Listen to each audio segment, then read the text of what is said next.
Hello বন্ধুরা, সবাই কেমন আছেন? আশা করি ভালো আছেন। এদেরকে দেখে আবার কেউ ভাইবেন না আমার কেউ লাগে, এরা আসলে না। আমি গিয়েছিলাম একটা ট্রাভেল এজেন্সিতে, ওখানে গিয়ে দেখলাম ট্রাভেল এজেন্সিটা ভালোই আছে। যাই হোক, আমি গেছিলাম একটা ইউরোপের ভিসার জন্য।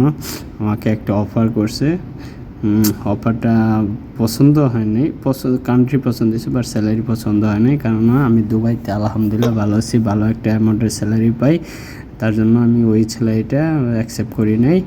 যাই হোক, পছন্দ নেই বলে চলে আসলাম। এই এরিয়াটা দেখতেছেন, এই এরিয়াটা অনেক পুরানো আমার। এই এরিয়াটা আমি 2 বছর কাজ করছি, 2013-14তে কাজ করছি এখানে। তখন এরকম ছিল না, এখন তো ভয়াবহ। মাই গড, বড় বড় বিল্ডিং, কত কিছু দেখা যাইতেছে, কত সুন্দর সুন্দর অনেক কিছু হয়ে গেছে, চিনতেই পারলাম না।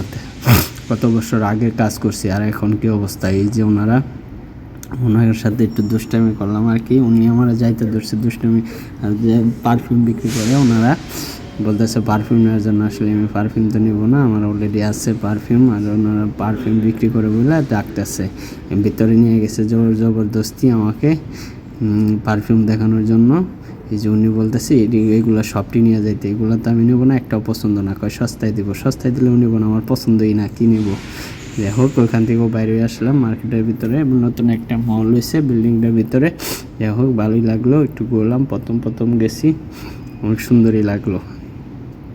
অনেক দিন পরে ওই এলাকায় গেছি, দেখলে কেমন যেন লাগে, পুরোনো দিনের স্মৃতি ফিরে আসছিল। যাই হোক, তখন এই সব বিল্ডিং ছিল না। সবাই ভালো থাকবেন, আল্লাহ হাফেজ। আমার লাইক শেয়ার কমেন্ট করবেন।